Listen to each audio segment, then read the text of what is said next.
नमस्कार मित्रांनो. जामकर गाडी अडवतात आणि म्हणतात, खाली या खाली या, खिडकी उघडा, मलाही बघू द्या, तुम्ही बघा, तुम्ही मोकळे मी मोकळा टेलर. आता मात्र देवीसिंग आणि अप्पा चांगलेच हादरतात. नेहमी टूरटूर करणारा अप्पा शांतपणे बघत असतो.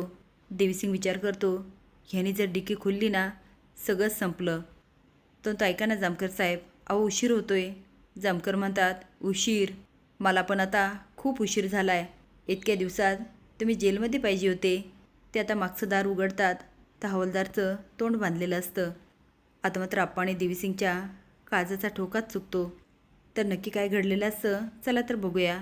तर देवीसिंग हवालदारला विचारायचा खूप प्रयत्न करतो, पण तो म्हणतो, मी काही सांगणार नाही. मी जामकर साहेबांचा माणूस आहे, मी त्यांना धोका नाही देणार.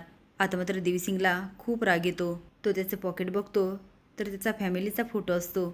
देवीसिंग म्हणतो, हा तर म्हणाला होता मी एकटाच आहे, माझ्या मागे कोणीच नाही. डिंपल म्हणते, म्हणजे आता काय तुम्ही त्याला मारणार की काय? डॉक्टर, त्याच्या फॅमिलीचा तरी विचार करा. हे बघा, तुम्ही त्याला मारलं ना, ह्यावेळेस मी अजिबात मदत करणार नाही. सोडा ना आता, त्याला काय मारू नका. देवीसिंग म्हणतो, औषधाचा बॉक्स घेऊन ये. ती डॉक्टर, तो तर डिंपल, जेवढं सांगितलं तेवढं कर. इकडे मात्र जामकर सारखे काळजी करत असतात. पण देवीसिंग त्यांना मेसेज पाठवतो, आजूबाजूला लोक असल्यामुळे मी फोन नाही करू शकत, पण मी सुरक्षित आहे. पण तरीही जामकरला संशय येतो आणि ते म्हणतात, नाही नाही, नक्कीच काहीतरी गडबड आहे, जाऊन बघावं लागेल. ते जायला लागतात, पण नेहमीप्रमाणे सुधाकर अडवतो आणि तो, साहेब कुठं निघाला? जामकर म्हणतात, आश्रमात. हा फोन करत नाही, मला त्याची काळजी वाटते, त्याने फक्त मेसेज केला. सुधाकर म्हणतो, साहेब आसपास माणसं असतील म्हणून मेसेज केला. बरं साहेब, तुम्हाला वाटतं ना मी जाऊन येतो.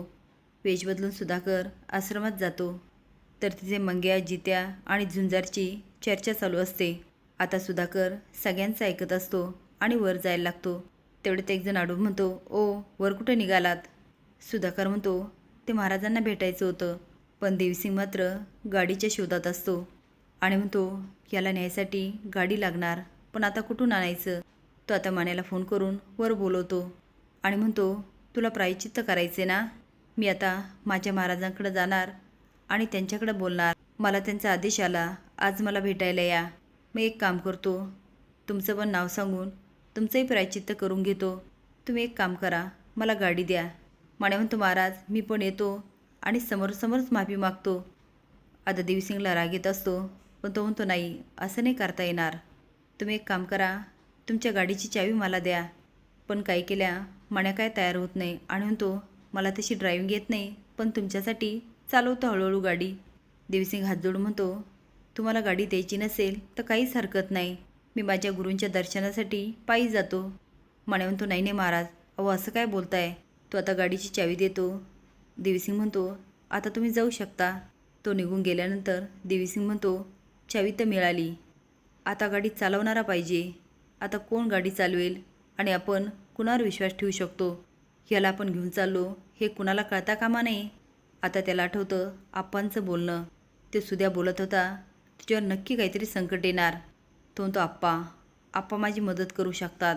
आप्पा जातात म्हणतात, हां कसला हिशोब करायचा आहे? देवसिंग म्हणतो, आप्पा कसलाच हिशोब नाही, आणि बाजूला होतो तर समोर डेड बॉडी पडलेली असते. आता मात्र आप्पांच्या काजाचा ठोकाच चुकतो आणि ते म्हणतात, गोपाळ तू पुन्हा एकाला मारलंस? तो म्हणतो, आप्पा पैसे मिळवायचे असतील तर असं काहीतरी करावंच लागणार.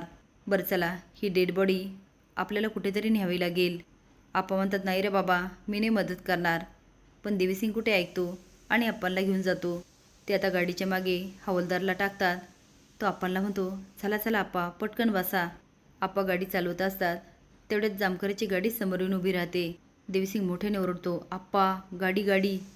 आप्पा बघतात तर समोर जामकर आता खिडकीच्या बाहेरून डुकून ह्या दोघांना बघतो.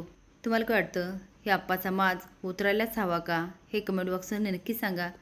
नवीन अपडेट जाण्यासाठी लाईक आणि सबस्क्राईब करा. धन्यवाद.